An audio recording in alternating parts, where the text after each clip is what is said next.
जय हिंद, नमस्कार दोस्तों। स्वागत है एक बार फिर से आप सभी का क्रांति यूट्यूब बैच के अंदर, जहां पर हम आपको कराते हैं एमपीपीएससी प्रीलिम्स 2026 की complete free of cost preparation.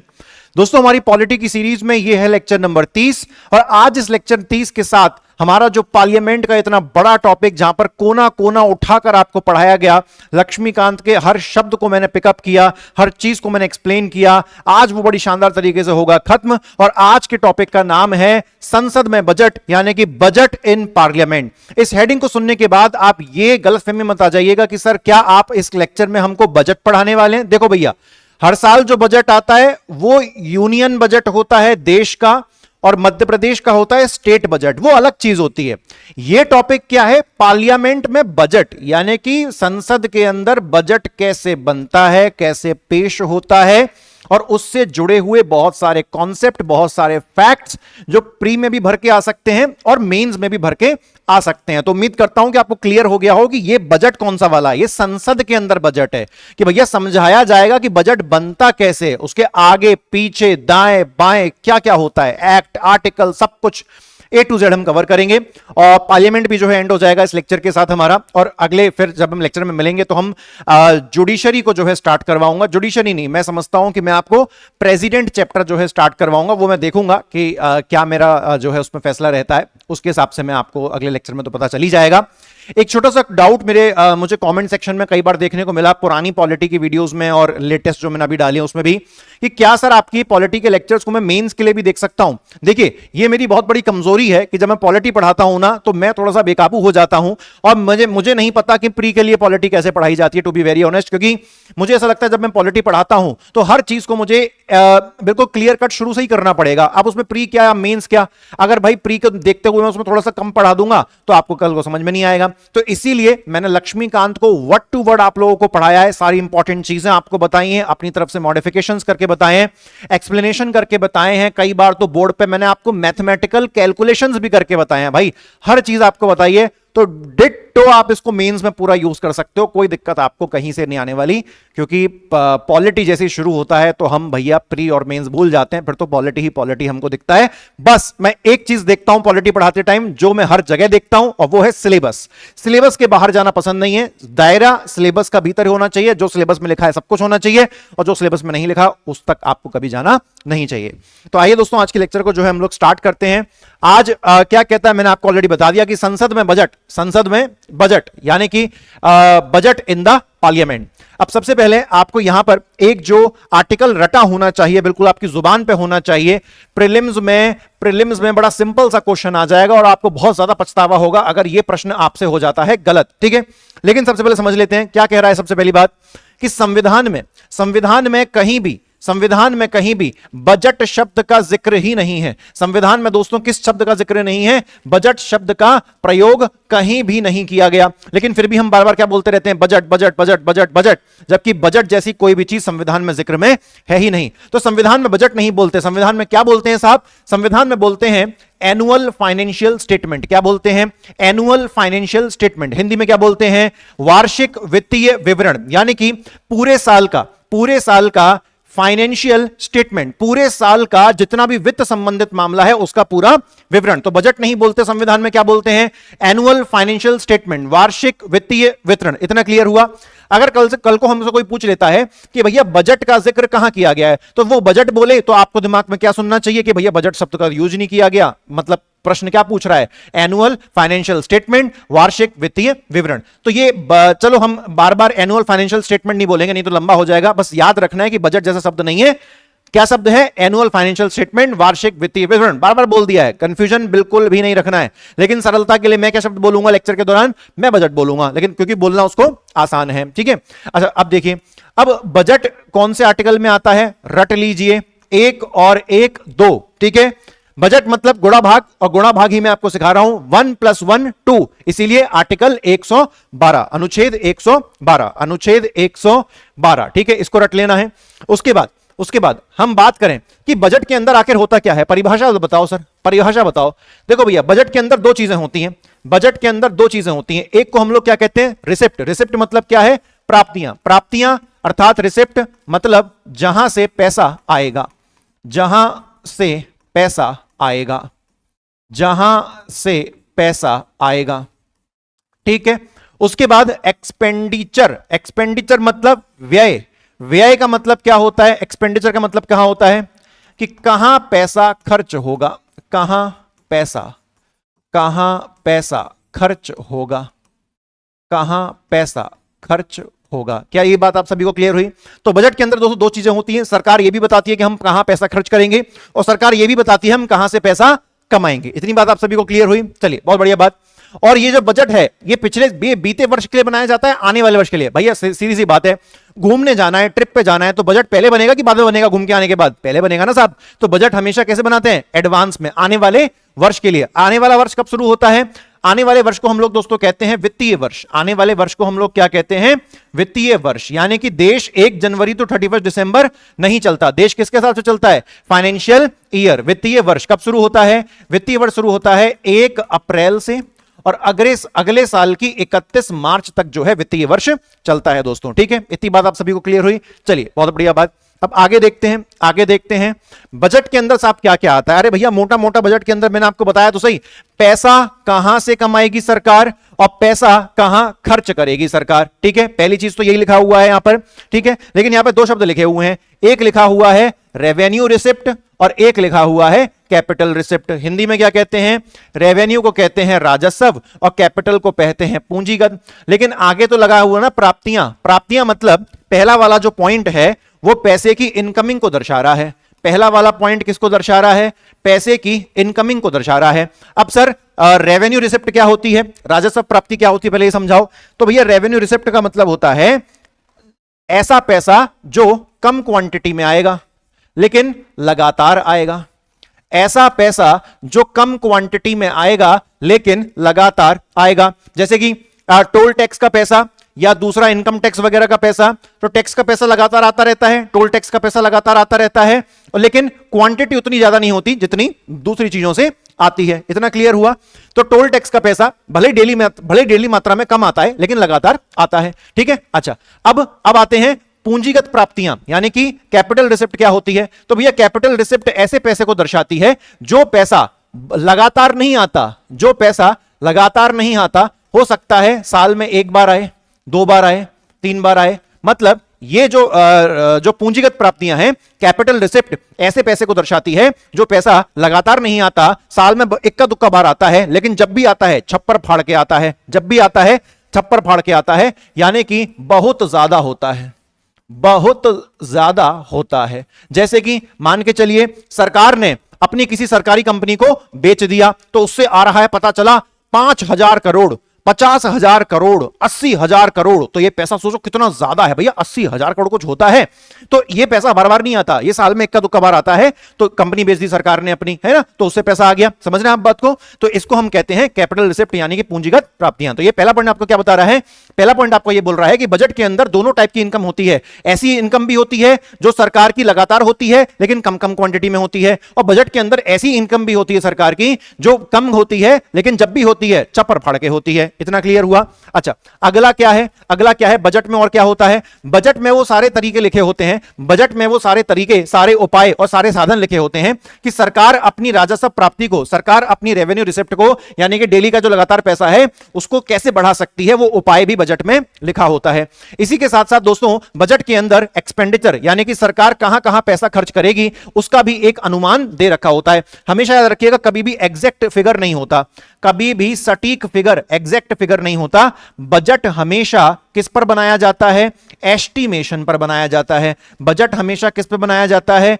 Estimation. Estimation को हिंदी में हम लोग क्या कहते हैं? अनुमान पर बनाया जाता है। चाहे वो कमाई हो चाहे वो खर्चे हो, पूरा क्या होता है? अनुमानित होता है, एस्टिमेटेड होता है। ठीक है, इतना क्लियर हो गया? अच्छा, उसके बाद बजट के अंदर दोस्तों एक चीज और होती है। एक चीज क्या होती है? बजट आपने अगले साल के लिए बनाया, लेकिन जो साल बीत के गया है उसमें तो आपको एग्जैक्ट पता होगा ना कि कितनी इनकम टोटल हुई और कितना खर्चा टोटल हुआ। भैया आने वाले साल के लिए बजट बना रहे हो, वो तो आपका अनुमानित है, मान लिया मैंने, एस्टिमेटेड है, क्योंकि अपने को एग्जैक्टली नहीं पता कि अगले साल कितना खर्च होगा। लेकिन पिछले साल में हमारा जितना भी पैसा खर्च हुआ है और पिछले साल में हमने जितनी भी इनकम कमाई है वो तो आपको पता है ना अच्छी तरीके से। तो इसीलिए पिछले साल का एग्जैक्ट खर्चा कितना हुआ और एग्जैक्ट कमाई कितनी हुई वो भी आने वाले साल के बजट में लिखा रहता है। समझ रहे हैं? कभी भी एमसीक्यू में आ गया कि भैया आने वाले साल का जो बजट बनता है क्या उसमें पिछले साल का खर्चा और पिछले साल की इनकम दे रखी होती है, तो आपने कहोगे नहीं सर ने तो पढ़ाया था कि बजट आने वाले साल के लिए बनता है, तो पिछले साल का क्यों आंकड़ा उसमें होगा? नहीं भैया, आने वाला साल का जो बजट है उसमें पिछले साल का आंकड़ा भी होगा कि भैया सरकार ने कहां से कितना पैसा एग्जैक्ट कमाया और सरकार ने कहां से एग्जैक्ट कितना पैसा खर्च किया। ठीक है, यह बात भी आपको जान लेनी है। इतना क्लियर हुआ? उसके बाद पांचवा पॉइंट क्या कहता है? पांचवा पॉइंट बजट के अंदर दोस्तों, पांचवा पॉइंट बजट के अंदर आर्थिक नीति और राजकोषीय नीति यह भी होती है। यानी कि आने वाले समय में इकोनॉमिक पॉलिसी और फिस्कल पॉलिसी, मतलब आने वाले समय में सरकार कहां कहां टैक्स बढ़ाएगी, सरकार कहां कहां टैक्स घटाएगी, ये सारी बातें भी बजट के अंदर होती हैं। इतना क्लियर हो गया? हर एक पॉइंट को एक्सप्लेन किया है, किसी को भी हल्के मध्य में नहीं रखा। ठीक है, अच्छा अब यहां पर देखो कि बजट कितने प्रकार के होते हैं, लेकिन ये जो कहानी है ये 2017 से पहले की कहानी है, समझना मेरी बात को। ठीक है, बजट कितने प्रकार के होते हैं? तो बजट दो प्रकार के होते हैं, लेकिन ये वाली जो कहानी है कि बजट दो प्रकार के होते हैं, ये कब चलता था? 2017 से पहले चलता था, क्योंकि 2017 से पहले दो टाइप के बजट होते थे। एक होता था सामान्य बजट, जिसको इंग्लिश में कहते थे हम लोग जनरल बजट। एक होता था सामान्य बजट, जिसको हम कहते थे जनरल बजट, और दूसरा कौन सा होता था? दूसरा होता था रेलवे बजट। इसको अंग्रेजी में भी हम लोग क्या कहते थे? Railway budget. यानी कि पहले रेलवे का बजट अलग बनता था और देश का बजट अलग बनता था। ये 2017 से पहले की कहानी है। ठीक है, लेकिन 2017 में दोनों बजट को क्या कर दिया गया था? मर्ज कर दिया गया था। अभी हम पढ़ेंगे इस बात को। ठीक है, अच्छा उसके बाद यहां पर आप देख लीजिए कि रेलवे का बजट आखिरकार शुरू कब से हुआ था। अगर कभी प्रश्न बन गया तो रेलवे का अलग बजट बनेगा, यह कहानी कब शुरू हुई थी? तो रेलवे का बजट अलग बनेगा, यह कहानी शुरू हुई थी 1924 में। ठीक है, यह कहानी कब शुरू हुई थी? रेलवे का अलग बजट होगा 1924 में। किस कमेटी की सिफारिश पर? किस कमेटी की सिफारिश पर? तो कमेटी का नाम क्या था? एकवर्थ कमेटी। क्या नाम था? एकवर्थ कमेटी। एकवर्थ कमेटी बनी कब थी? 1921। लेकिन इनकी कही गई बात को लागू करने में समय कितना लग गया? 1924। तो 1921 की एकवर्थ कमेटी की कभी भी तारीख आ जाए तो क्या लिखोगे? 1921। लेकिन इनकी दी गई सिफारिशों को लागू करने के लिए समय कितना लग गया? 1924। और फाइनली 1924 के अंदर रेलवे के बजट को पृथक कर दिया गया। पृथक का मतलब है सेपरेट कर दिया गया। रेलवे के बजट को 1924 में पृथक कर दिया गया, यानी कि सेपरेट कर दिया गया। इतनी आप बात सभी को क्लियर हो गई? ठीक है, अच्छा अब ऐसा क्यों किया गया सेपरेट? कभी वो हमसे मेंस में भी भले ही पूछ ले कि what were the reason behind separation of railway budget, क्या कारण थे कि रेलवे बजट को अलग क्यों किया गया? तो देखिए भैया, रेलवे में खर्चा बहुत होता है, तो रेलवे के खर्चे में अगर हम अलग से बजट बनाएंगे तो उससे क्या होगा? लचीलापन आ जाएगा, फ्लेक्सिबिलिटी आ जाएगी। रेलवे के काम को मेन बजट में घुसाने की जरूरत नहीं पड़ेगी, रेलवे का बजट अपना अलग से चलेगा। ठीक है, इतना क्लियर हो गया? और हम रेलवे के प्रति थोड़ा सा एक कमर्शियल अप्रोच, यानी कि एक व्यवसायिक दृष्टिकोण भी अपना सकते हैं, क्योंकि जब हम रेलवे को अलग बजट लेके चलेंगे तो हम रेलवे को थोड़ा ऐसा भी बना सकते हैं कि भैया सरकार को भी उससे मुनाफा हो जाए, है ना, थोड़ा सा व्यवसायीकरण उसमें हो जाए, कमर्शियलाइजेशन हो जाए, यात्रियों को भी अच्छी सर्विस मिले और सरकार को भी थोड़ा टिकट का पैसा जो है ज्यादा मिले। ठीक है, बस इतना आपको पढ़ना है और कोई दिक्कत नहीं है। ठीक है, अच्छा एक चीज और पता है, जब कंप्लीट मान के चलो ये पूरा बजट है ना, ये देश का पूरा बजट है, अभी रेलवे का अलग से बजट नहीं है, तो देश के पूरे बजट में देश का उस साल का जो प्रॉफिट होगा ना, जो प्रॉफिट होगा वो पूरा का पूरा हर जगह लगा दिया जाएगा। लेकिन अगर रेलवे का बजट अलग होगा और रेलवे का प्रॉफिट फिर रेलवे के काम में ही लगेगा। समझ रहे हैं बात को? अगर रेलवे और टोटल बजट में मर्ज कर देंगे तो उससे क्या होगा? टोटल प्रॉफिट सब जगह बढ़ गया थोड़ा थोड़ा। लेकिन अगर रेलवे का बजट अलग होगा तो रेलवे से कमाया हुआ सारा प्रॉफिट केवल रेलवे में ही खर्च होगा। समझ रहे हैं आप बात को? इसलिए शुरुआती दौर में देश के अंदर रेलवे का विकास बहुत तेजी से हुआ था। समझ रहे हैं बात को? चलिए, अच्छा ठीक है, इतना आपको इसमें समझना है।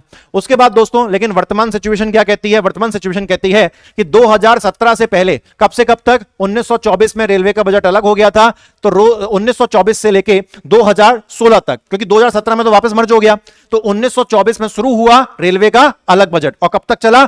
2017 से पहले, यानी कि 2016 तक। ठीक है, तो 1924 से 2016 तक रेलवे का अपना अलग बजट चला, लेकिन 2017 में रेलवे के बजट को जनरल बजट के साथ क्या कर दिया गया? मर्ज कर दिया गया। यानी कि जो रेलवे का बजट है उसको सामान्य बजट के साथ क्या कर दिया गया? मर्ज कर दिया गया। ठीक है, आज के टाइम पर देश के अंदर केवल एक ही बजट बनता है और उसे जो है ना, क्या कहते हैं? यूनियन बजट, यानी कि संघ बजट के नाम से जो है इसको जाना जाता है। इतनी बात क्लियर हो गई आप सभी को?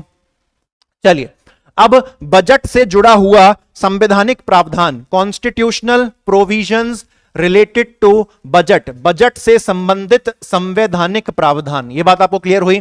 चलिए, सबसे पहले हम ये समझ लेते हैं कि बजट पेश करता कौन है। ठीक है, तो आप कंफ्यूज मत होना, क्योंकि मेरी लाइन क्या लिखी हुई है, मेरी लाइन ये लिखी हुई है, आप देखिएगा यहां पर कि राष्ट्रपति संसद के दोनों सदन के समक्ष वार्षिक वित्तीय विवरण, वार्षिक वित्तीय विवरण मतलब एनुअल फाइनेंशियल स्टेटमेंट, शॉर्ट में क्या बोल सकता हूं, बजट। अभी तक आपने सुना होगा कि बजट को कौन पेश करवाता है, वित्तीय मंत्री यानी कि फाइनेंस मिनिस्टर, और मैंने क्या लिखा है यहां पर, राष्ट्रपति संसद के दोनों सदन के समक्ष बजट प्रस्तुत कराते हैं। सर हमने तो पढ़ा है फाइनेंस मिनिस्टर करवाते हैं बजट को पेश, आप पढ़ा रहे हो प्रेसिडेंट बजट को पेश करते हैं, यह क्या लफड़ा है? ध्यानपूर्वक सुनिएगा, एक शब्द का फर्क है, प्रेसिडेंट बजट पेश करते नहीं है, प्रेसिडेंट बजट पेश कराते हैं। ठीक है ना, तो यहां पे शब्द क्या लिखा हुआ है, कराते हैं। अगर एग्जाम में तगड़ा ये आ गया ना, अंग्रेजी में क्या कहते हैं, शैल कॉज टू बी। अगर अंग्रेजी में अगर मुझे ऐसा लिखना होता कि प्रेसिडेंट बजट पेश करते हैं, तो अंग्रेजी में पता है क्या होता, द प्रेसिडेंट ले before both houses, the president ले बिफोर बोथ हाउसेस, ये बीच का नहीं लिखा होता, शैल कॉज टू बी ये नहीं लिखा होता है ना। ये राष्ट्रपति बजट पेश करते हैं, करते नहीं है, कराते हैं।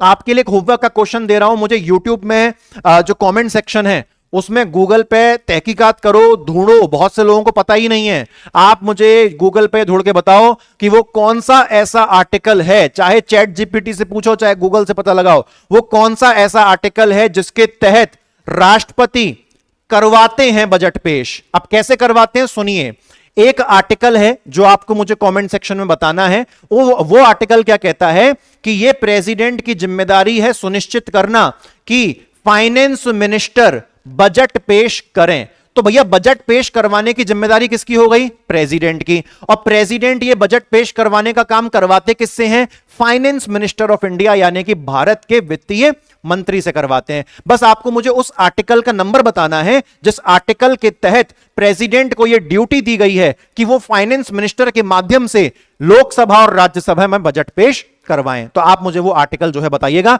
मैंने कई बार अपने प्रश्न को रिपीट कर दिया है, आप रिपीट मोड में वापस सुन लेना कि मैं एग्जैक्टली कौन सा आर्टिकल पूछ रहा हूं। मैं वो आर्टिकल पूछ रहा हूं जो प्रेसिडेंट को कह रहा है कि प्रेसिडेंट साहब आप फाइनेंस मिनिस्टर को बोलकर बजट पेश करवा दो। तो मैं उस आर्टिकल के बारे में पूछ रहा हूं, ठीक है। अच्छा, उसके बाद दोस्तों, उसके बाद क्या लिखा हुआ है, नो डिमांड फॉर ग्रांट, यहां पे क्या लिखा है, अनुदान की मांग, अनुदान की मांग, ठीक है। अनुदान की मांग का मतलब क्या होता है, अनुदान का मतलब होता है पैसा मांगना। अनुदान का मतलब क्या होता है, पैसा मांगना, ठीक है। कहां से पैसा मांगना, भारत की जो संचित निधि है, इंडिया का जो कंसोलिडेट फंड है जहां पर देश के हर नागरिक का टैक्स का पैसा जमा होता है, वहां से पैसा सरकार मांगती है, उसमें से पैसा सरकार डिमांड करती है, उसी को कहते हैं ग्रांट मांगना यानी कि अनुदान मांगना। तो जब भी सरकार को कंसोलिडेट फंड ऑफ इंडिया से, भारत की संचित निधि से पैसा मांगना है तो वो मांगना बिना प्रेसिडेंट की रिकमेंडेशन के, बिना राष्ट्रपति की सलाह लिए, बिना राष्ट्रपति की अनुमति लिए नहीं किया जा सकता। राष्ट्रपति जब रेकमेंड करेंगे, राष्ट्रपति जब इजाजत देंगे, उसके बाद ही सरकार अनुदान मांग सकती है, ग्रांट मांग सकती है, या फिर कहें भारत के कंसोलिडेट फंड में से पैसा मांग सकती है सरकार, ठीक है। इतना क्लियर हुआ, अच्छा ठीक है, ओके, बहुत बढ़िया, बहुत बढ़िया, ठीक है। अच्छा, अब सरकार ने, अब सुनना मेरी बात, बहुत ध्यान सुनना, फंस जाओगे बुरे वाले, डिटेल में पढ़ा रहा हूं, एक एक चीज को सुनिएगा। अब मान के चलिए जो सरकार है उसने भारत की संचित निधि में से पैसा मांगा, सरकार ने भारत की संचित निधि में से पैसा मांगा। संचित निधि समझते हैं ना, जहां पर देश की जनता का हर एक नागरिक जो टैक्स जमा कर रहा है, इस देश के हर नागरिक का टैक्स का पैसा कहां जमा होता है, इंडिया के कंसोलिडेट फंड में यानी कि भारत की संचित निधि में। अब सरकार ने यहां से पैसा मांगा, सरकार ने इसमें से पैसा मांगा, सरकार ने इसमें से अनुदान मांगा, ऐसे लिख दें, अनुदान को मैंने क्या बताया अभी थोड़ी देर पहले ही आपको, ग्रांट। सरकार ने इसमें से क्या मांगा, अनुदान मांगा, ठीक है, अनुदान मांगा, ठीक है। अच्छा, इस अनुदान को अनुमति भी मिल गई, अप्रूवल भी मिल गया, ठीक है। लेकिन अब भी ये पैसा निकाल नहीं सकती सरकार, अभी भी ये पैसा सरकार निकाल नहीं सकती। अब आप कहोगे सर क्यों नहीं निकाल सकती, उन्होंने मांगा, अप्रूव भी हो गया, सबने हां भी कर दिया, अब क्यों नहीं पैसा निकाल सकते? सुनिए, एक विधेयक होता है जिसको पास किए बिना कोई भी पैसा नहीं निकाल सकती सरकार, भले ही उस पैसे को निकालने का अप्रूवल क्यों ना मिल गया हो। इस बिल को हम लोग क्या कहते हैं? इस बिल को हम लोग कहते हैं अप्रोप्रिएशन बिल। क्या कहते हैं? Appropriation bill. Appropriation bill.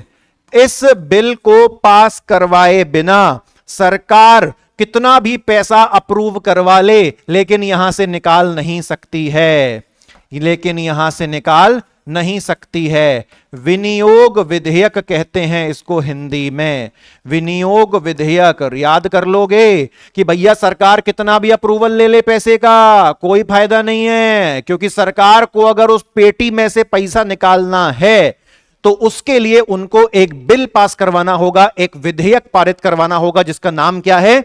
Appropriation bill, यानी कि विनियोग विधेयक। घुस गया होगा दिमाग में, उम्मीद करता हूं, ठीक है। अच्छा, उसके बाद क्या लिखा हुआ है? हम लोग पहले मनी बिल पढ़ चुके हैं, धन विधेयक। हमने विधेयक के प्रकार पढ़े थे, तो हमने विधेयक के प्रकार के अंदर लिखा था, ठीक है, क्योंकि मनी बिल के अंदर धन विधेयक के अंदर किससे संबंधित मामले होते हैं? टैक्स से संबंधित, टैक्स से रिलेटेड मामले होते हैं। मनी बिल के अंदर किससे संबंधित मामले होते हैं? टैक्स से रिलेटेड मामले होते हैं, ठीक है भैया। सरकार टैक्स घटाती बढ़ाती तो हर साल है ही, या फिर उसमें कोई चेंज भी नहीं करती, लेकिन लगाती तो हर साल है ना टैक्स। तो जब भी सरकार टैक्स लगा रही है तो सीधी सी बात है, टैक्स लगाने के लिए, बढ़ाने के लिए, बदलने के लिए सरकार को क्या पारित करवाना पड़ता है? सरकार को मनी बिल पास करवाना पड़ता है। और सरकार जब भी मनी बिल पास करवाती है, मैंने आपको पहले बताया है, क्या मनी बिल के केस में राज्यसभा का कोई रोल है? नहीं। मनी बिल के केस में केवल और केवल लोकसभा की भूमिका है, राज्यसभा की कोई इज्जत नहीं है मनी बिल के केस में, ठीक है। तो सरकार जब भी टैक्स लगाती है, बढ़ाती है, घटाती है, तो हर साल उनको वो टैक्स के लिए मनी बिल पास करवाना पड़ता है। सरकार जिस साल टैक्स लगाएगी, मान के चलो कल से अगले साल सरकार ने कह दिया कि अब भारत के किसी भी नागरिक के ऊपर हम किसी भी प्रकार का टैक्स नहीं लेंगे, तो फिर सरकार को मनी बिल पास करवाने की जरूरत पड़ेगी ही नहीं। लेकिन सरकार हर साल टैक्स लेती है, कभी कम, कभी ज्यादा, कभी बराबर, तो उसके लिए हर साल उनको टैक्स वसूलने के लिए मनी बिल पास करवाना पड़ता है, धन विधेयक पारित करवाना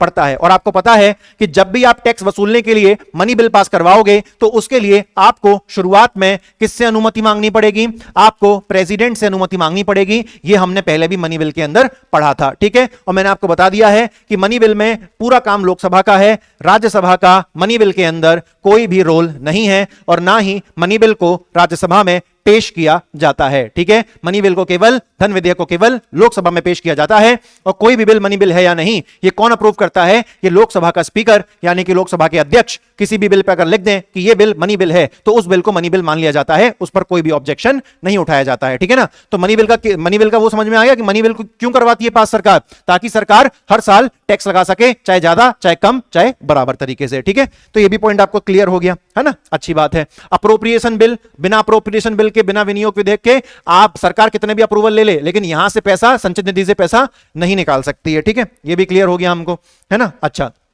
बाकी ये पॉइंट वही वाला है, अच्छा ठीक है ना। हाँ, ये लिखा हुआ है संसद चाहे तो सरकार के द्वारा लगाए गए टैक्स को, संसद चाहे तो सरकार के द्वारा लगाए गए टैक्स को या तो बिल्कुल खत्म कर सकती है या फिर उसको कम कर सकती है, लेकिन वो उसको बढ़ा नहीं सकती है। समझ रहे हैं मेरी बात को? बहुत इंपॉर्टेंट पॉइंट है।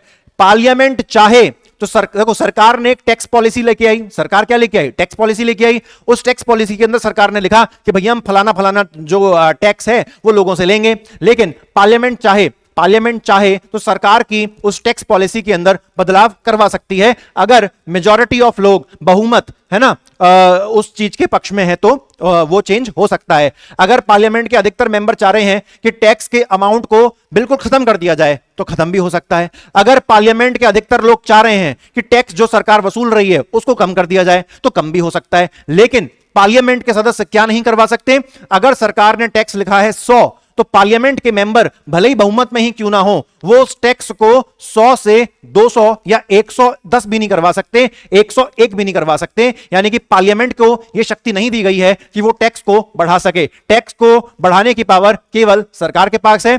पार्लियामेंट टैक्स के अमाउंट को या तो खत्म कर सकती है या फिर उसको कम कर सकती है। ओके, चलिए आगे बढ़ते हैं।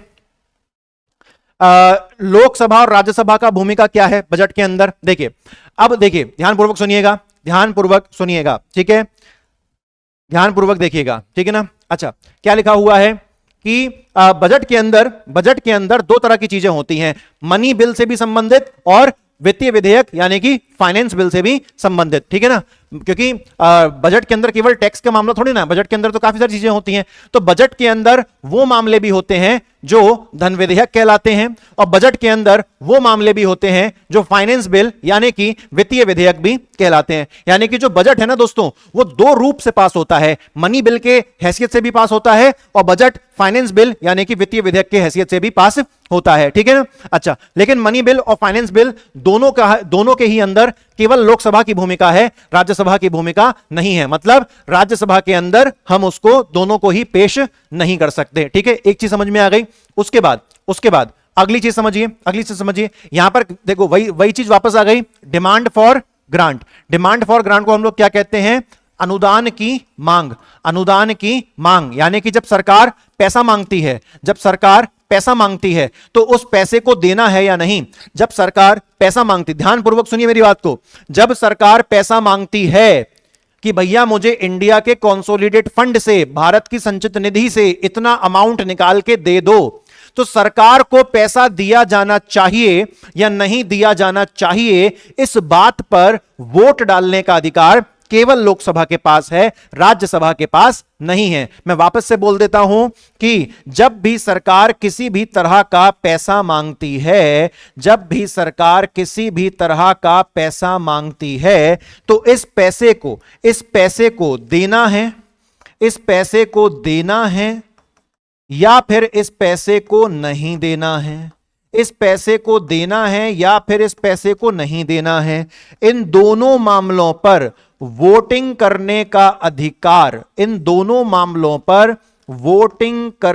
का अधिकार सिर्फ किसके पास है? लोकसभा के पास है, राज्यसभा के पास नहीं है। बहुत इंपॉर्टेंट फैक्ट है, इसीलिए पूरा लिखकर मैंने आपको ये बताया है। इतनी बात आप सभी को क्लियर हुई? चलिए दोस्तों आगे बढ़ते हैं, ठीक है। अच्छा, ये वाला पॉइंट हम मनी बिल के अंदर पहले ही पढ़ चुके हैं कि भैया जब भी कोई धन विधेयक, मतलब बजट का वो हिस्सा जो टैक्स की बात करेगा, तो उसे अप्रूव करने के लिए बजट के उस हिस्से को मनी बिल के रूप में, धन विधेयक के रूप में पार्लियामेंट में पेश करना पड़ेगा।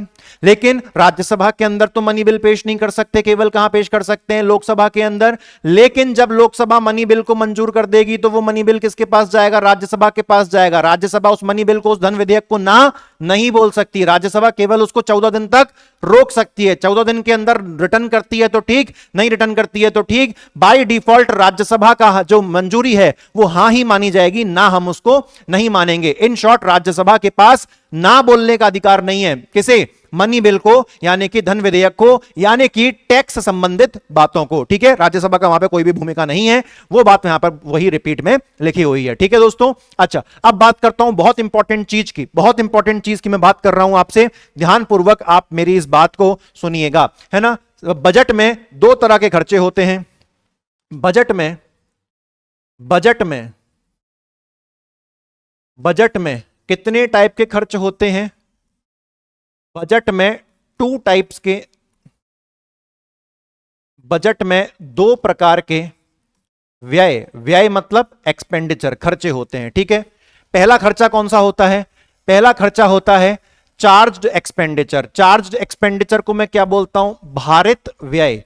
यानी कि इस खर्चे के लिए अगर सरकार को पैसा निकालना है तो सरकार बिना अनुमति के पैसा, मतलब बिना अनुमति के, तो मैं अभी क्लियर करूंगा।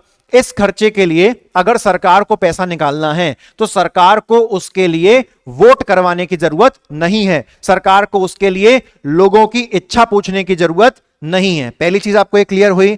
अभी मैं वापस से वो जो विनियोग विधेयक पढ़ाया था ना, अप्रोप्रिएशन बिल, जिसके बिना आप कोई भी पैसा सरकार नहीं निकाल सकती, उसको भी अभी लेके आऊंगा, ठीक है ना। पहले ये समझ लीजिए, चार्ज्ड एक्सपेंडिचर यानी कि भारित व्यय, ये क्या होता है? ये वो खर्चा है, वापस समझा रहा हूं, ठीक है। ये वो खर्चा है, ये वो खर्चा है, ये वो खर्चा है, ये वो खर्चा है जिसके लिए, ये वो खर्चा है जिसके लिए वोटिंग करवाने की जरूरत, जिसके लिए वोटिंग कराने की जरूरत। वोटिंग का करवाते हैं केवल लोकसभा के अंदर, केवल लोकसभा के अंदर वोटिंग होती है कि सरकार को पैसा देना है कि नहीं देना है। तो जितने भी चार्ज एक्सपेंडिचर होते हैं भारित व्यय, उनके लिए वोटिंग कराने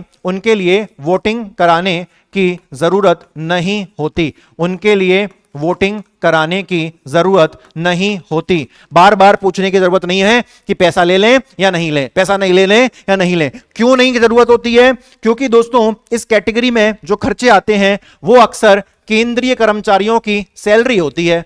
तो वो अक्सर क्या होती है? केंद्रीय कर्मचारियों की, सेंट्रल गवर्नमेंट के एम्प्लॉइज की सैलरी होती है। अब बताइए, ये अच्छा लगेगा क्या कि सुप्रीम कोर्ट के जज को सैलरी देनी है या नहीं?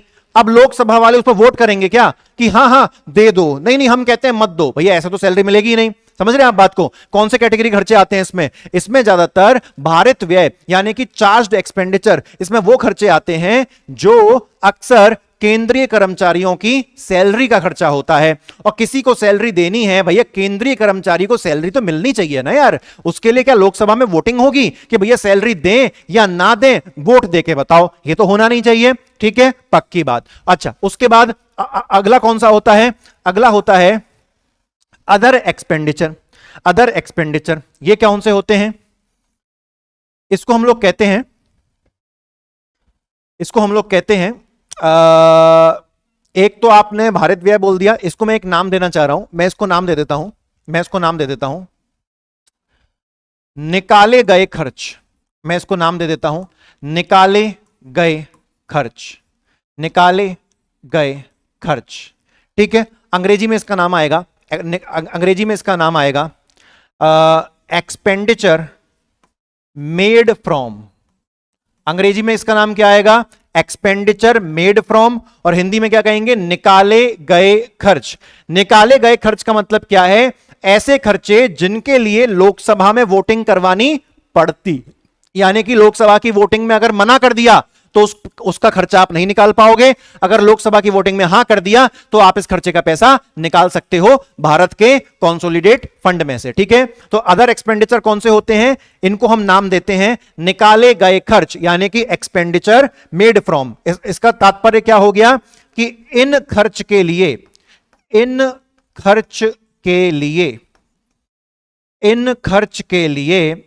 अगर पैसा चाहिए, इन खर्च के लिए अगर सरकार को पैसा चाहिए तो लोकसभा में वोटिंग करानी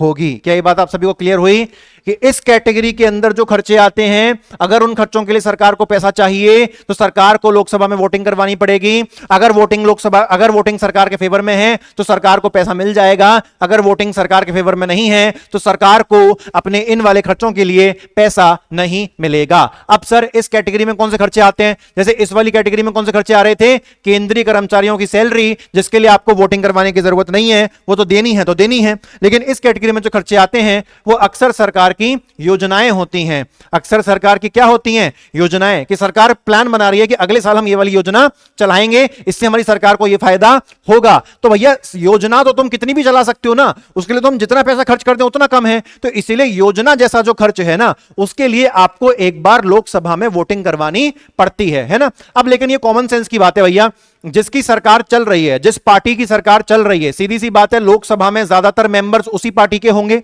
तो भैया जब ज्यादातर मेंबर लोकसभा में उसी पार्टी के हैं तो वो कोई भी योजना चलाए, सारे के सारे तो उसी के पक्ष में हां बोल देंगे, तो अक्सर इस कैटेगरी का भी पैसा अप्रूव हो जाता है। लेकिन जब गठबंधन से सरकार बनती है, यानी कि आधी पार्टी ये आधी पार्टी ये, तब फिर वहां पे मामला फंसता है, तब डिसाइड नहीं हो पाता कि भैया सरकार को पैसा मिल पाएगा या नहीं मिल पाएगा। जैसे वर्तमान में अभी बीजेपी की गवर्नमेंट चल रही है, लोकसभा में आधे से ज्यादा जो एमपी हैं, सांसद, वो बीजेपी के हैं। तो बीजेपी जो भी योजना लेके आना चाहे, कोई भी स्कीम लेके आना चाहे, तो बीजेपी लोकसभा में वोटिंग करवाएगी कि भैया पैसा मिलेगा कि नहीं मिलेगा हमारी इस योजना के लिए। तो सीधी सी बात है, लोकसभा के आधे से ज्यादा लोग बीजेपी के ही हैं, तो वो फटाक से हां का बटन दबा देंगे, हां का वोट दबा देंगे कि जी हां भैया बीजेपी को इस योजना के लिए संचित निधि से, कॉन्सोलिडेट फंड से पैसा निकाल के दिया जाना चाहिए। पक्की बात है। चलिए आगे बढ़ते हैं दोस्तों, दो टाइप के खर्च हो गए, ठीक है। अच्छा अब सुनो, लेकिन अब सुन लो आप, तगड़ी चीज सुन लीजिए,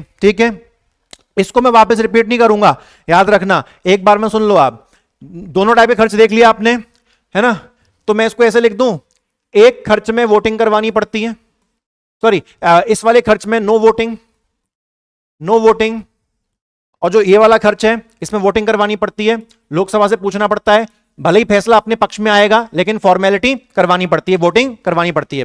तो एक खर्चा ऐसा जिसके लिए लोकसभा में वोटिंग करवाने की जरूरत नहीं है, और एक खर्चा ऐसा जिसके लिए लोकसभा में वोटिंग करवाने की जरूरत है, ठीक है। चाहे किसी भी टाइप का खर्चा हो, चाहे किसी भी टाइप का खर्चा हो, अगर आपको इन दोनों खर्चों के लिए पैसा निकालना है, अगर आपको इन दोनों खर्चों के लिए पैसा निकालना है, तो उसके लिए आपको पार्लियामेंट में कौन सा बिल पास करवाना पड़ेगा। तो पीछे ही पढ़ा के आया हूं, अप्रोप्रिएशन बिल, अप्रोप्रिएशन बिल, विनियोग विधेयक, विनियोग विधेयक। समझ में आ रही है कहानी आपको?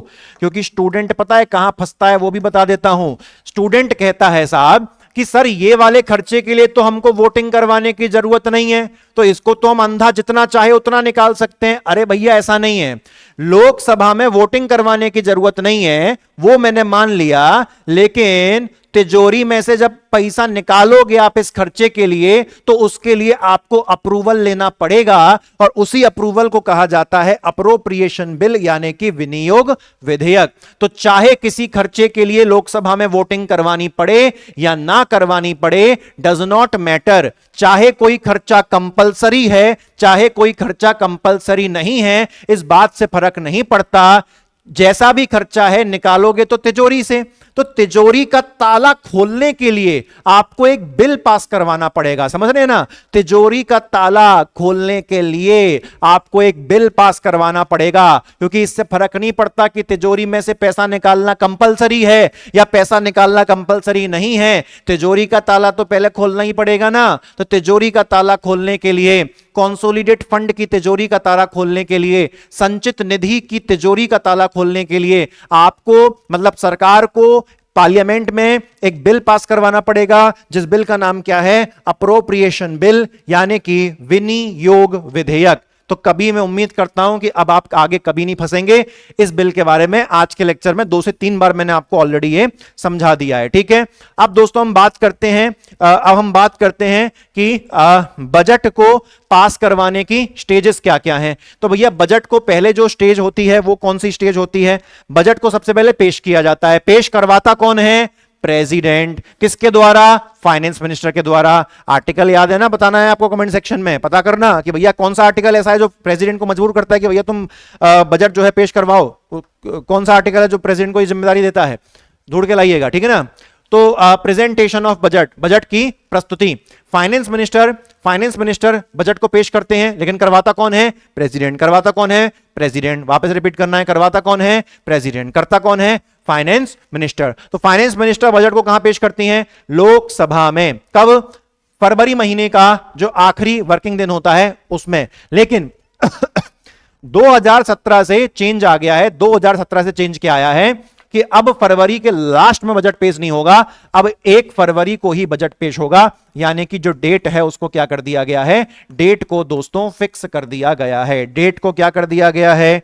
डेट को फिक्स कर दिया गया है। पक्की बात, डेट को क्या कर दिया गया है? डेट को फिक्स कर दिया गया है कि भैया बजट कब पेश होगा? 1 फरवरी को पेश होगा। ठीक है, अच्छा, उसके बाद बजट को 2 या 2 से ज्यादा पार्ट में भी पेश किया जा सकता है, लेकिन उसको माना जाएगा एक ही बजट। ठीक है, क्योंकि बजट काफी बड़ा होता है, तो 1 से 2 हिस्से में भी हम उसको पास करवा सकते हैं। ठीक है, अच्छा, क्या लिखा हुआ है कि जब बजट पेश होता है तो उस दिन कोई भी डिस्कशन, कोई भी चर्चा बजट पर नहीं की जाती, ये आपको ध्यान रखना है। ठीक है, जब वित्तीय मंत्री यानी कि फाइनेंस मिनिस्टर अपनी बजट की पूरी स्पीच दे देते हैं, अपना पूरा बजट का भाषण दे देते हैं, कहां पर?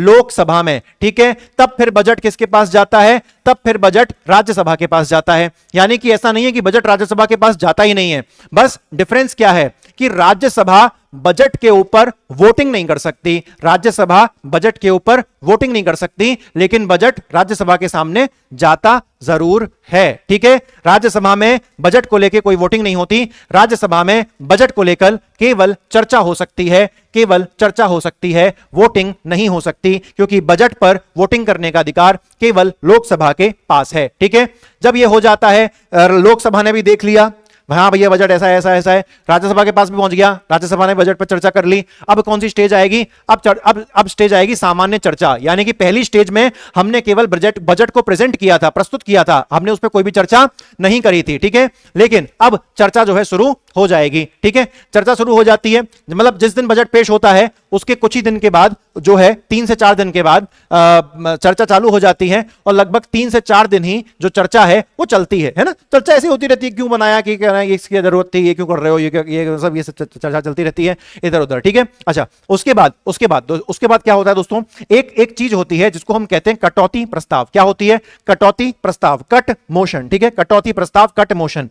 ये सरकार को पसंद नहीं है, ये सरकार को पसंद नहीं है, ये सरकार को पसंद नहीं है। भैया सरकार चाहेगी क्या उनके बजट में कटौती हो जाए? क्या सरकार चाहेगी उनके बजट में कटौती हो जाए? बताओ ना। तो सरकार को पसंद होगा क्या? नहीं। तो कौन चाहता है बजट में कटौती हो जाए? विपक्ष दल चाहता है बजट में कटौती हो जाए, ऑपोजिशन पार्टी चाहती है बजट में कटौती हो जाए।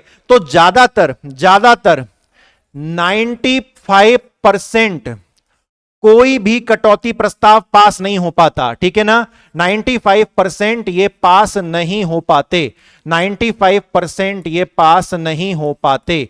कौन पास नहीं हो पाते? कटौती प्रस्ताव पास नहीं हो पाते। पता है क्यों? क्योंकि जिस पार्टी की सरकार चल रही है, आधे से ज्यादा मेंबर तो उसी पार्टी के बैठे हैं, ऑपोजिशन वाले तो जरा से हैं, बहुमत में है ही नहीं, मेजॉरिटी में है ही नहीं, तो वो अपना कटौती प्रस्ताव मंजूर कैसे करवाएंगे? तो ऑपोजिशन पार्टी के ज्यादातर कटौती प्रस्ताव हमेशा फेल ही फेल होते हैं। अगर लेकिन ऑपोजिशन पार्टी ने अपना कटौती प्रस्ताव मंजूर करवा डाला तो इसका मतलब क्या है कि ऑपोजिशन पार्टी के पास बहुमत आ चुका है और रूलिंग पार्टी का बहुमत खो चुका है। तभी तो ऑपोजिशन पार्टी ने कैसे पास करवा दिया? अगर आधे से ज्यादा मेंबर तुम्हारी ही पार्टी के थे तो ऑपोजिशन पार्टी ने कटौती प्रस्ताव कैसे पारित करवा दिया?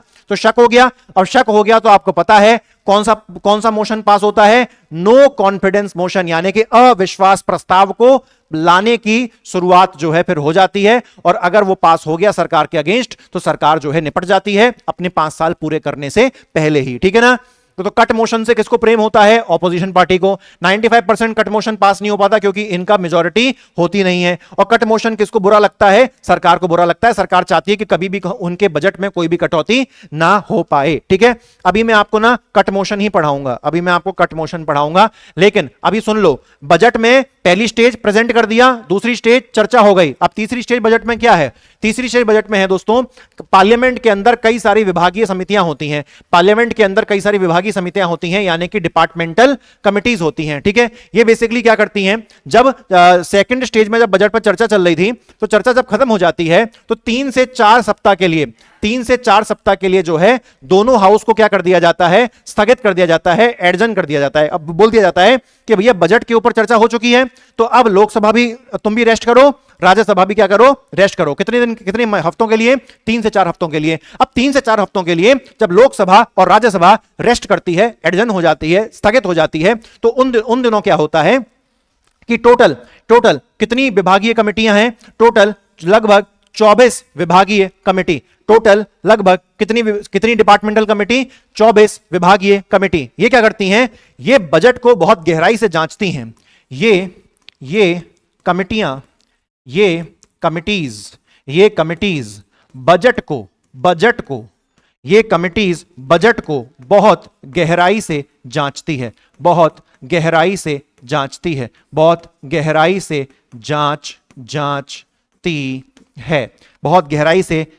है और देखती है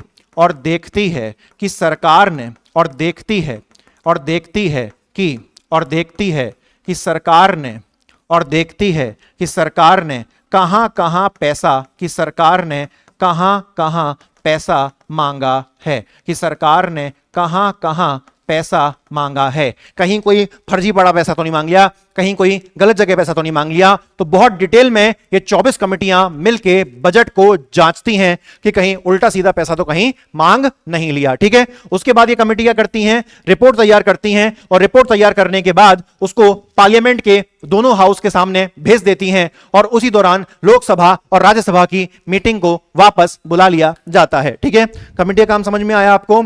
चलिए, कमेटी काम समझ में आया। ठीक है, ये जो कमेटी जांच रही है ना, ये जो 24 कमेटियां जांच रही हैं बजट को, ये प्रोसेस कब शुरू हुई थी? ये प्रोसेस शुरू हुई थी 1993 में, लेकिन उस दौरान 24 कमेटी नहीं होती थी।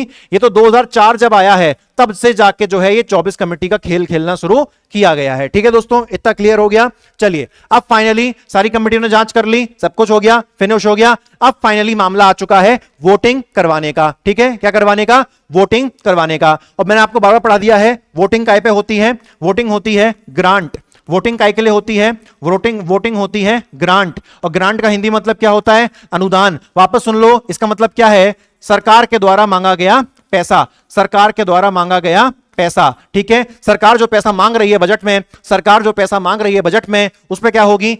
वोटिंग होगी। ठीक है, लेकिन मैंने आपको ऑलरेडी बता दिया है कि बजट पे वोटिंग करने का अधिकार केवल किसके पास है? लोकसभा के पास है। और किसको अधिकार नहीं है बजट पे वोट करने का? राज्यसभा को अधिकार नहीं है। एक चीज बता दी। उसके बाद मैंने आपको क्या बताया था? बजट के अंदर दो खर्चे होते हैं। एक होता है चार्ज एक्सपेंडिचर, यानी कि भारित व्यय, यानी कि ऐसे खर्चे जिनके लिए आपको लोकसभा में वोटिंग करवाने की जरूरत नहीं है, तो इन खर्चे पे वोटिंग नहीं होगी। और दूसरे खर्चे क्या होते हैं? एक्सपेंडिचर मेड फ्रॉम, यानी कि निकाले गए खर्चे। तो इस ऐसे कैटेगरी के खर्चों के लिए हमको लोकसभा में वोटिंग करवानी पड़ती है। ठीक है, पूरा रिवाइज हो गया आप सभी को? यही बस यहां पर लिखा हुआ है, मैंने आपको शुरुआत में बता दिया है। ठीक है, शुरुआत में मैंने बता दिया है। ठीक है, अच्छा, अब इसी दौरान क्या होता है कि जब सरकार ने जो पैसा मांगा है, जब उस पैसे पर वोटिंग हो रही है ना, जब उस पैसे पर क्या हो रही है?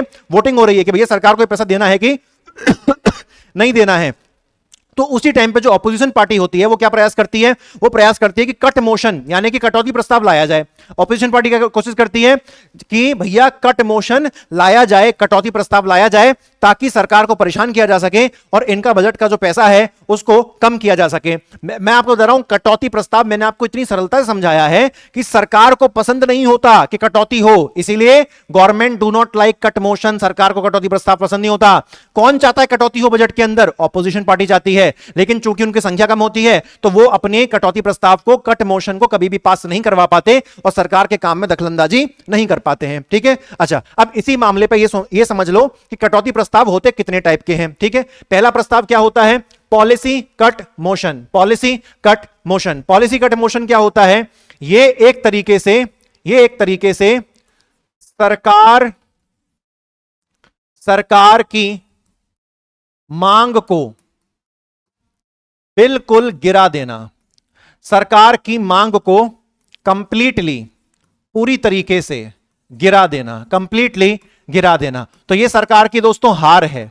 यह सरकार की क्या है? हार है। और केवल सरकार के लिए कितना पैसा मंजूर किया जाता है? सरकार के लिए केवल 1 रुपया मंजूर किया जाता है। समझ लीजिए आप, अगर सरकार के लिए 1 रुपया मंजूर किया जा रहा है तो इनडायरेक्टली इसका मतलब क्या है? इनडायरेक्टली इसका मतलब यह है कि सरकार हार चुकी है और जितनी भी उन्होंने पैसा मांगा था उसको कितना कर दिया गया है? मात्र 1 रुपया। यानी कि ये ऑपोजिशन पार्टी की जीत है। और 1 रुपये, भैया 1 रुपये में क्या होता है यार?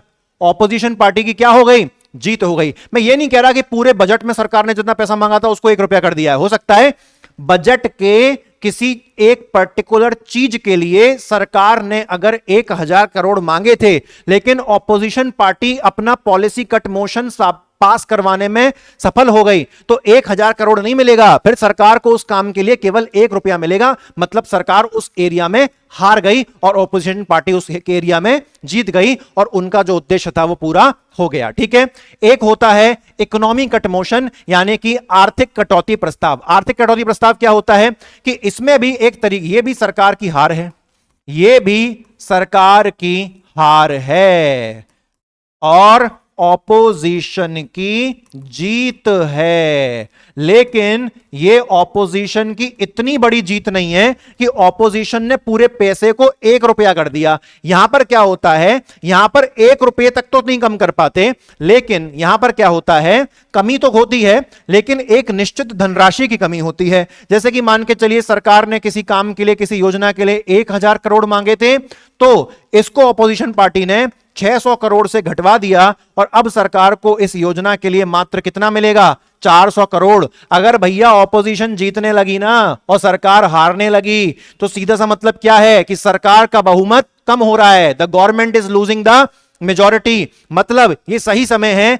सरकार के खिलाफ अविश्वास प्रस्ताव पारित करने का। तो यह केवल इतनी छोटी सी बात नहीं है कि गवर्नमेंट ने 1,000 मांगे और उनको मिले केवल 400। यह इस बात का इशारा है कि सरकार का बहुमत गया।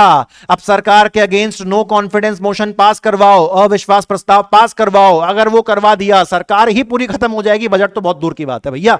समझ रहे हैं बात को?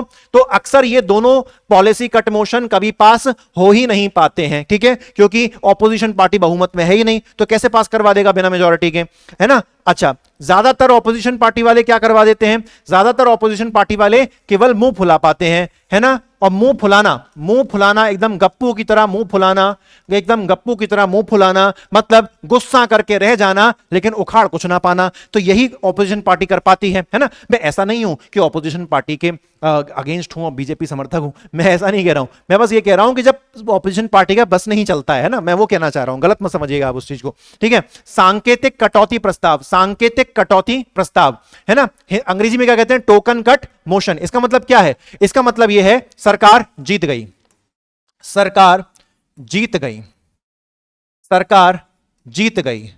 लेकिन भैया कट मोशन है तो कुछ ना कुछ पैसा तो कम कर रहा होगा। सरकार ने अगर मांगे 1,000 करोड़, सरकार ने अगर मांगे किसी काम के लिए 1,000 करोड़, तो पता है मतलब क्या है कि हम केवल सरकार के 1,000 करोड़ में से 1 रुपया माइनस करेंगे। तो भैया 1 रुपया तुमने माइनस कर लिया 1,000 करोड़ में से, तो क्या उखाड़ लिया आपने।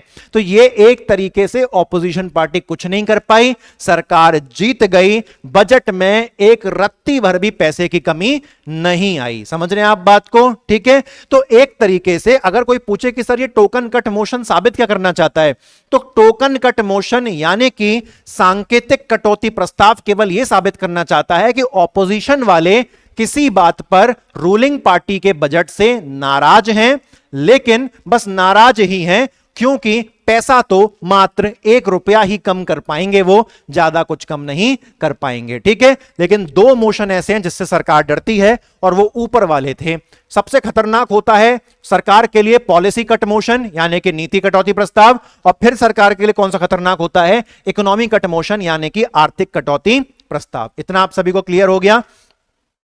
मैंने अप्रोप्रिएशन बिल आपको बता दिया है कि तिजोरी में से पैसा निकालना है, चाहे वो पैसा चार्ज्ड एक्सपेंडिचर भारित व्यय हो जिसके लिए लोकसभा से वोटिंग नहीं करवानी है, भले ही वो ही क्यों ना हो, लेकिन तिजोरी से पैसा निकालना है किसी भी तरीके का, उसके लिए पार्लियामेंट के अंदर सरकार को क्या पास करवाना पड़ेगा, विनियोग विधेयक यानी कि अप्रोप्रिएशन बिल पास करवाना पड़ेगा। तो ये मैं आपको ऑलरेडी समझा चुका हूं, ठीक है। अच्छा, अब क्या होता है एक चीज आप और समझ लीजिए, इसको हम लोग दोस्तों क्या कहते हैं, इसको हम लोग कहते हैं वोट ऑन अकाउंट यानी कि लेखा अनुदान। अब सुनिएगा मेरी बात को, ठीक है, मेरी बात को यहां पर ध्यानपूर्वक आप समझने की कोशिश करिएगा, ठीक। चलिए अब देखो, 1 फरवरी को बिल पेश हुआ, 1 फरवरी को बजट पेश हुआ, ठीक है। फिर बजट पर चर्चाएं चली, ठीक है।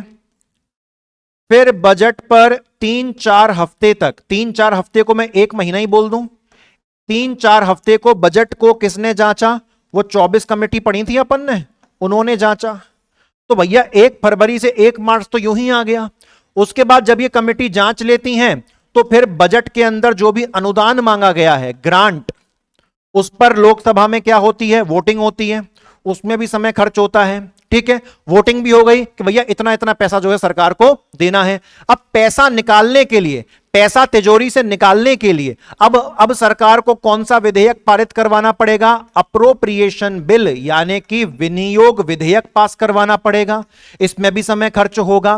फिर जब यह पास हो जाएगा तब जाके कहीं पैसा निकाल सकते हो। लेकिन इतना लंबा प्रोसेस करने के चक्कर में 1 फरवरी से पता है कहां पहुंच जाती है सरकार, 1 फरवरी से लगभग अप्रैल लास्ट या फिर कहें कि मई तक पहुंच जाती है। बताइए, प्रोसीजर समझ रहे हो? मैंने पूरे एक फ्लो चार्ट में समराइज कर दिया है, समझ में भी आ गया होगा आपको। ठीक है, तो मई तक पहुंच गई सरकार। अब मुझे एक बात बताओ, नया साल कब शुरू होता है? नया साल 1 अप्रैल को शुरू होता है। ठीक है, तो पैसा चाहिए ना भैया, पैसा चाहिए कि नहीं चाहिए?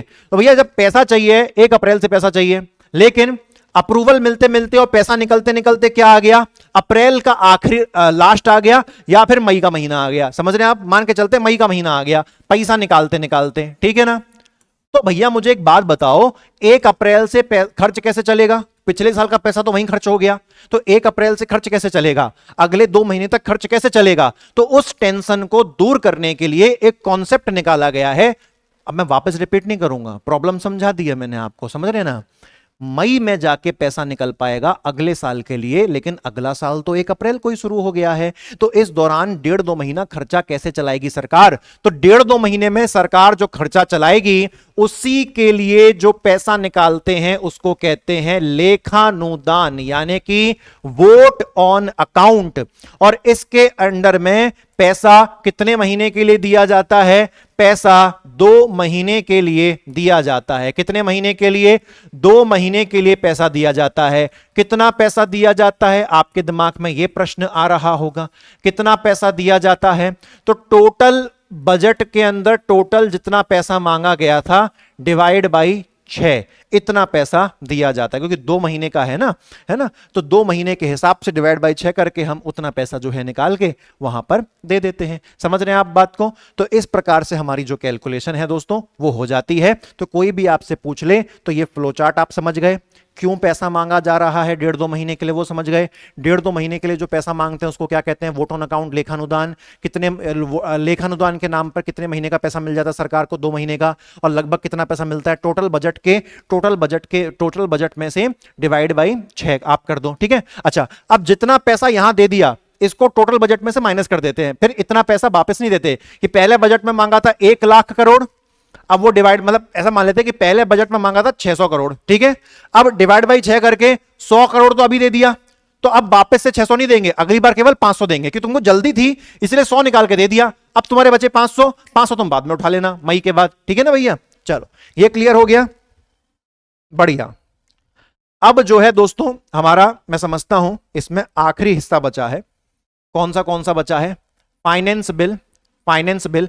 अब आप कहोगे सर अप्रोप्रिएशन बिल बता दिया, अब फाइनेंस बिल क्या होता है? देखो, अप्रोप्रिएशन बिल काय के लिए था? विनियोग विधेयक काय के लिए था? तिजोरी का ताला खोलने के लिए और पैसा निकालने के लिए। ठीक है, अब सुनो, फाइनेंस बिल इसको फिलहाल मैं मान लेता हूं मनी बिल, क्योंकि मनी बिल भी फाइनेंस बिल का ही हिस्सा होता है। आपको समझाने के लिए बोल रहा हूं। ठीक है, मनी बिल भी किसका हिस्सा होता है? वित्तीय विधेयक फाइनेंशियल बिल का हिस्सा होता है। अब सुनो, मैंने क्या कहा था कि जब भी सरकार टैक्स मांगती है जनता से, तो क्या यह टैक्स सरकार की इनकम नहीं है? तो सरकार जो भी इनकम कमा रही है उस इनकम का पैसा सरकार मांग सकती है, तभी मांग सकती है जनता से जब सरकार क्या पास करवाएगी? फाइनेंस बिल पास करवाएगी। कहने की बात क्या है? तिजोरी का ताला खोल के पैसा निकालने के लिए कौन सा बिल? अप्रोप्रिएशन बिल, विनियोग विधेयक। लेकिन बजट में सरकार ने जो भी तौर तरीके लिखे हैं कि सरकार कहां कहां से पैसा उठाएगी, कहां कहां से पैसा कमाएगी, कहां कहां पर टैक्स लगाएगी, तो अगर सरकार टैक्स लगाना चाहती है, सरकार जनता से पैसा कमाना चाहती है, तो उसके लिए सरकार को एक और बिल पास करवाना पड़ेगा। वो काय का? वो बिल कहलाएगा फाइनेंस बिल, यानी कि वित्तीय विधेयक। तो अगर मैं आपको इसकी समरी दूं अगर मैं आपको इसकी समरी दूं तो खर्चों के लिए सरकार को कौन सा बिल पास करवाना होता है? Appropriation bill. खर्चों के लिए सरकार को कौन सा बिल पास करवाना होता है?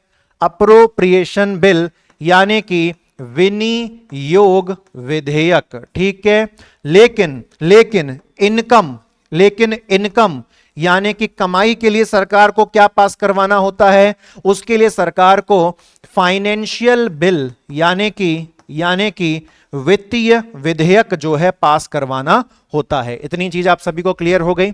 ठीक है, बस आपको इसमें इतना जानने की जरूरत है, ये लफड़ा ये सब कोई काम का नहीं है, ये मैंने आपको पूरा निचोड़ देके दे दिया। इतना भी आपको पता हो गया ना तो आपकी कम से कम जीवन भर का कंफ्यूजन खत्म हो गया। इतने बार पॉलिटी पढ़ चुके हैं, लोगों को यही नहीं पता कि अप्रोप्रिएशन बिल काय के लिए यूज होता है और फाइनेंस बिल वित्तीय विधेयक काय के लिए यूज होता है। ठीक है ना? अच्छा, अब लास्ट टॉपिक हमारा क्या बचा है दोस्तों यहां पर, उसके बाद पार्लियामेंट खत्म। यहां बचा है अन्य अनुदान। क्या बचा है? अन्य अनुदान, यानी कि पैसा कम पड़ने पर, पैसा कम होने पर सरकार और पैसा मांगती है। सरकार और पैसा मांगती है, मतलब सरकार जितना पैसा बजट में मांग चुकी है, जब वो कम पड़ जाता है तो सरकार और भी पैसा मांगती है। उसकी क्या तकनीक है? समझ लीजिए, बहुत सिंपल सा है। पहला ग्रांट कौन सा है? सप्लीमेंट्री ग्रांट, यानी कि अनुपूरक अनुदान। इसका मतलब क्या होता है कि मैंने किसी काम के लिए, किसी सर्विस के लिए, सरकार ने किसी सर्विस के लिए, काम के लिए पैसा मांगा, लेकिन फिर आगे जाके पता चला कि सरकार ने ये पैसा कम मांग लिया, वैसे इस काम में पैसा और ज्यादा खर्च होगा। हम ट्रिप पे घूमने गए, हमको लग रहा था 5,000 रुपए खर्च होंगे, लेकिन आगे जाके पता चला 2-4 दिन बिताने के बाद भैया 5,000 में कुछ नहीं होगा, 8,000 रुपए खर्च होंगे, तो 3,000 रुपए और एक्स्ट्रा मांगने पड़ेंगे। तो ऐसे ग्रांट को, ऐसे अनुदान को हम लोग क्या कहते हैं? सप्लीमेंट्री ग्रांट, यानी कि अनुपूरक अनुदान। सप्लीमेंट्री शीट होती थी एग्जाम में, हमको लगता था हम एक शीट में कर लेंगे, लेकिन फिर पता चला लिखते लिखते कि भैया एक शीट में काम नहीं होगा, एक और लेनी पड़ेगी, तो उसको हम लोग क्या कहते हैं? Supplementary sheet. ऐसे ही 5,000 में काम हो सकता था, ये हमको लगा, लेकिन काम करते करते पता चला कि 5,000 में काम नहीं चलेगा, 8,000 रुपए लेने पड़ेंगे, तो अगले जो 3,000 जो मांगोगे उसको हम लोग क्या कहेंगे? सप्लीमेंट्री ग्रांट, यानी कि अनुपूरक अनुदान। ठीक है, ऐसे ही दोस्तों अगला कौन सा होता है? अगला होता है एडिशनल ग्रांट, यानी कि अतिरिक्त अनुदान। ये चीज क्या होती है? बड़ी सिंपल सी बात है। यहां पर एक नया, यहां पर हम सेम चीज के लिए ज्यादा पैसा नहीं मांग रहे, अब यहां पर सर्विस ही नहीं आ गई है। यहां पर क्या आ गई है? सर्विस ही नहीं आ गई है, मतलब एक नया काम निकल के आ गया है, जिसका जिक्र बजट में नहीं किया गया था। तो भैया जिसका बजट जिक्र में नहीं किया गया था, पूरा का पूरा काम ही अलग निकल के आ गया है, तो उसके लिए तो पैसा देना पड़ेगा ना यार। पूरा काम ही नया आ गया है, पहले काम था ही नहीं, बजट में इसका जिक्र था ही नहीं, ये तो सिचुएशन के अनुसार, जरूरत के अनुसार नया काम आ पड़ा है, तो नया काम आ गया है, तो नए काम के लिए तो पैसा मांगना पड़ेगा। तो नए काम के लिए जब भी आप पैसा मांगते हो उसको हम क्या कहते हैं? एडिशनल ग्रांट, यानी कि अतिरिक्त अनुदान। फिर दोस्तों अगला कौन सा होता है? अगला होता है एक्सेस ग्रांट। क्या होता है? एक्सेस ग्रांट, यानी कि अधिक अनुदान। एक्सेस ग्रांट यानी कि अधिक अनुदान। ये कब यूज होता है? सुनिएगा, ठीक है, सुनिएगा। इसका मतलब क्या है कि जितना पैसा दिया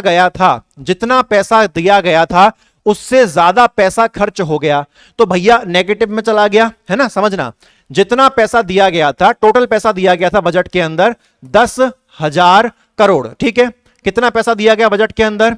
ध्यानपूर्वक सुनो, टोटल पैसा बजट के अंदर कितना दिया गया? 10,000 करोड़। ठीक है, लेकिन इस 10,000 करोड़ में से एक काम ऐसा था जिसके लिए 1,000 करोड़ दिए गए थे, लेकिन इस काम में 1,000 करोड़ की जगह लग गए 1,500 करोड़। तो कितने करोड़ एक्स्ट्रा लग गए? 500 करोड़। अब ये 500 करोड़ मैंने फिलहाल तो यहां से ले लिए, लेकिन फिर दूसरे काम के लिए भी तो 500 करोड़ कम पड़ जाएंगे कि नहीं पड़ जाएंगे? तो फिलहाल मेरा जो एक्स्ट्रा खर्चा हुआ मैंने फिलहाल तो यहां से निकाल लिया, लेकिन अब दूसरी चीज के लिए कम पड़ जाएगा। तो सेम चीज के लिए जितना पैसा मिला था लेकिन उससे ज्यादा खर्च हो गया, तो जो एक्स्ट्रा खर्च हो गया है फिलहाल तो बजट से मैंने निकाल लिया था, लेकिन दूसरी चीज के लिए कम पड़ जाएगा, तो इसीलिए आप मुझे अनुदान दे दीजिए, पैसा दे दीजिए। इसको हम लोग क्या कहते हैं? एक्सेस ग्रांट, यानी कि अधिक अनुदान। ठीक है, अच्छा, उसके बाद दोस्तों क्या होता है? उसके बाद होता है वोट ऑफ क्रेडिट, यानी कि प्रत्यानुदान। ये क्या होता है? जब भी अचानक से कोई अप्रत्याशित मांग, यानी कि कोई अनफॉर्सीन डिमांड आ जाती है, मतलब जिसका कोई पता ही नहीं था सरकार को, है ना, कुछ कोई हवा ही नहीं लगी कि ऐसा भी कुछ आ सकता था, अचानक कुछ प्रकट हो गया, सरकार प्रिपेयर नहीं थी इस चीज के लिए, ठीक है ना। तो इसके लिए सरकार पैसा मांगती है और सरकार इसके लिए ज्यादा जस्टिफिकेशन भी नहीं देती, सरकार ज्यादा विवरण भी इस चीज के लिए नहीं देती है कि भैया अचानक से आ पड़ा, हमें क्या पता था, हम तो अच्छे खासे बाइक से जा रहे थे, हमारी बाइक का टायर फट गया है ना, हमारा पैसा उसमें लग गया, तो हमें क्या पता था टायर फट जाएगा, तो हमें नहीं पता था भैया, अब हमसे ज्यादा मत पूछो भैया, हमको तो तुम पैसा दे दो, ठीक है। इसको हम लोग क्या कहते हैं, वोट ऑफ क्रेडिट यानी कि प्रत्यानुदान, ठीक है। अच्छा, अब अगला क्या है, एक्सेप्शनल ग्रांट यानी कि अपवादानुदान। अब इसका मतलब क्या होता है, ये देखिए सुनिएगा, ये किसी विशेष उद्देश्य के लिए दिया जाता है, फॉर स्पेसिफिक पर्पस, है ना, और ये वर्तमान सर्विसेज का, वर्तमान सेवाओं का भाग नहीं होता है, ठीक है ना। आप इसको किसके साथ कंफ्यूज कर सकते हो, आप इसको इसके साथ कंफ्यूज हो जाओगे कि सर यहां पर भी ऐसा ही था ना कि कोई नया काम आ गया। भैया ये नया काम था, अचानक नहीं आया, जेन्युइन काम था तब आया है, समझना मेरी बात को, ठीक है ना। लेकिन यहां जो लिखा हुआ है ना एक्सेप्शनल ग्रांट, एक्सेप्शनल ग्रांट क्या है कि यह किसी विशेष उद्देश्य के लिए दिया जाता है जिसका जिक्र वर्तमान सेवाओं में नहीं है। विशेष मतलब, विशेष का मतलब अचानक नहीं होता, विशेष का मतलब अचानक नहीं होता, अचानक नहीं होता। सरकार जानबूझ के ये पैसा दे रही है क्योंकि कोई विशेष खर्चा आ चुका है, समझ रहे हैं ना आप बात को। तो किसी स्पेसिफिक पर्पस के लिए इस पैसे को दिया जा रहा है। जैसे कि पाकिस्तान और भारत का युद्ध हुआ, तो क्या यह चीज हमको पता थी कि होगा, नहीं पता था, अचानक हो गया, उसके लिए हमको पैसे की जरूरत पड़ी, हमको हवाई जहाज खरीदने थे, तो पैसा लगा कि नहीं लगा। इसको मैं क्या कहूंगा, वोट ऑफ क्रेडिट यानी कि प्रत्यानुदान, क्योंकि ये अचानक आया। लेकिन जो चीज अचानक नहीं आती, सरकार जानबूझ के उसको पैसे को खर्च करती है क्योंकि उसकी जरूरत थी। कुछ चीजें, कुछ खर्चे ऐसे होते हैं जो अचानक आते नहीं है लेकिन फिर भी करने पड़ते हैं क्योंकि जरूरत थी। जैसे घर में कोई रिश्तेदार अचानक नहीं आए, मुझे पता था आएंगे, लेकिन चूंकि रिश्ते में बड़े थे तो मुझे 500 रुपए की जगह 2000 रुपए खर्च करने पड़े। तो वो कुछ चीज अचानक नहीं थी, मुझे पता था ऐसा होगा, लेकिन उस स्पेसिफिक पर्पस को देखते हुए मुझे ज्यादा पैसा खर्च करना पड़ा। मेरे क्लाइंट, मान के चलो मैं बिजनेसमैन हूं, मैं जेठालाल हूं, मेरे पास कोई टीवी खरीदने आ रहा है, मुझे पता था वो आएगा, अचानक नहीं आया, लेकिन चूंकि वो इतनी बड़ी पार्टी थी तो मैंने उसी टाइम मन बनाया कि यार इसको बढ़िया नाश्ता करवाते हैं, भविष्य में फायदा होगा, है ना। तो अचानक खर्चा नहीं आया है, विशेष रूप से मैंने किया है ताकि मेरे उद्देश्य पूरे हो जाएं, ठीक है ना भाई। इससे बेहतरीन एग्जांपल मैं आपको क्या ही लाके दूं। और इसके साथ दोस्तों ये हमारा आखिरी जो टॉपिक है वो खत्म हो जाता है। क्या ना है, टोकन ग्रांट यानी कि सांकेतिक अनुदान। मैंने आज तक इतना बेहतरीन इसका एग्जांपल नहीं दिया जो मैंने आपको आज दिया है, ठीक है। सांकेतिक अनुदान यानी कि टोकन ग्रांट, ये क्या होता है, ये कुछ नहीं है, ये नया पैसा नहीं है, ये नया पैसा नहीं है, ये नया पैसा नहीं है, नया पैसा नहीं मांगा जा रहा, नया पैसा नहीं मांगा जा रहा। तो क्या हो रहा है, जैसे कि ये मैं लिख देता हूं सर्विस नंबर 1 सेवा नंबर 1, इसको लिख देता हूं सर्विस नंबर 2 सेवा नंबर 2, ठीक है। तो बजट के अंदर सर्विस नंबर 1 के लिए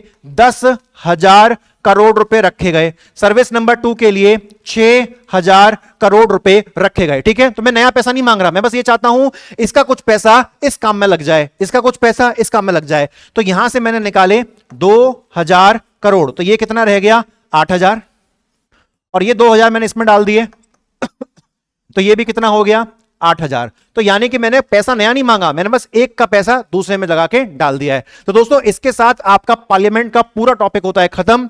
बजट के अंदर हर चीज एक्सप्लेनेशन, एग्जांपल, क्वालिटी टॉप, मतलब टॉप क्लास की है, उसमें कोई दोहराए नहीं है। तो मैं आपसे अगले लेक्चर में मिलूंगा। अब हम नया टॉपिक शुरू करेंगे। पार्लियामेंट हमारा समाप्त हो चुका है।